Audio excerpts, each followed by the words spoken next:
Okay, we're going to do a quick tour of the GER healthcare dashboard. We're going to be using this on the December 15th exercise for situational awareness and some notifications.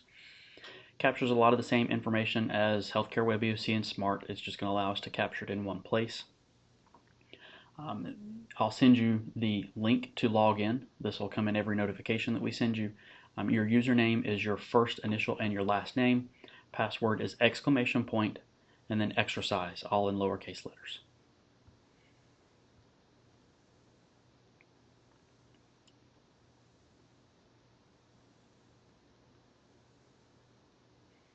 When you first log in, you'll see some tabs across the top. If you have any notifications, there'll be a pop-up down here. It'll also highlight up here that you have a notification. We'll come back to the notification tabs. There's also a tab for the dashboard and bookmarks. We're going to start with bookmarks. It says update my facility status. This is if you wanted to update everything at one time. Typically when we send you a notification, it won't be for every question. It'll just be for key questions that we need at that moment.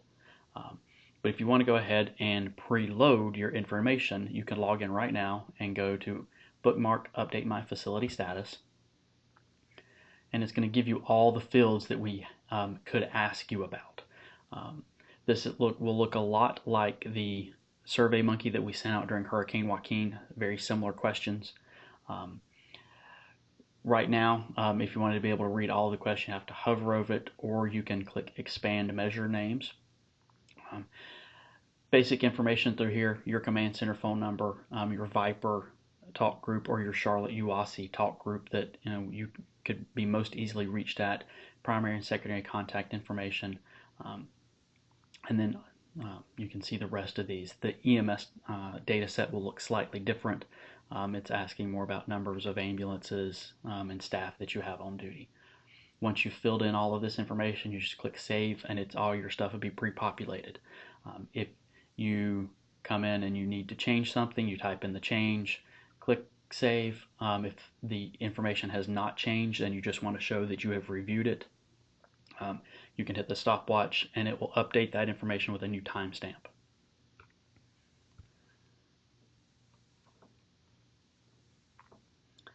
The next thing that we'll look at are your dashboards. This is giving you the opportunity to look at the information live as it's coming in.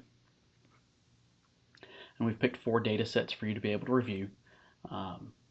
Staffed available beds, surge capacity, and then facility status. So where you answered on your notification, what the status of your facility was, impacted, not impacted, EOC, active, on alert, active, all that stuff will show up here. It also gives us a map that you can view. And once you've set your zoom rate, it'll come back to that every time. I'll try to get it centered. Basically going to show you the location of all the hospitals. And the closer you get in, the closer you get. So anytime you see around here where it says a number, that means there's multiple facilities kind of in that area. To get all the way into the uptown facilities, you've got to zoom in pretty close, unfortunately. But you can click on each one of these hospitals. It'll tell you some basic information about them, the name, and then kind of what their status is at the moment. If they were to make a change in their status, the color of the icon would change. And all that information should match the information up in these other boxes. You can move these around, so this may not look like this for you when you first open it up. It may actually look probably closer to something like this. So you can change the size of these boxes. You can change where they're sitting.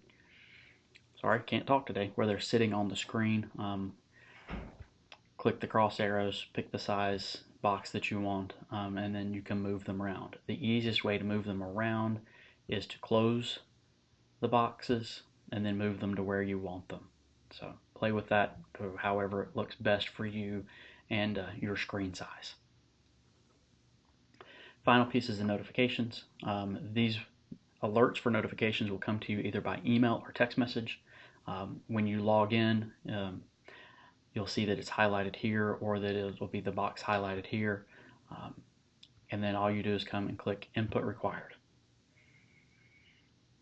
It'll populate the questions that we need you to answer. Facility operations, drop down. Is it impacted, closed, normal? Or if it's the same as it was last time, your previous status should show up here. You just click the save or the same as button here. Once you're done answering those questions, click submit. It'll populate the dashboard.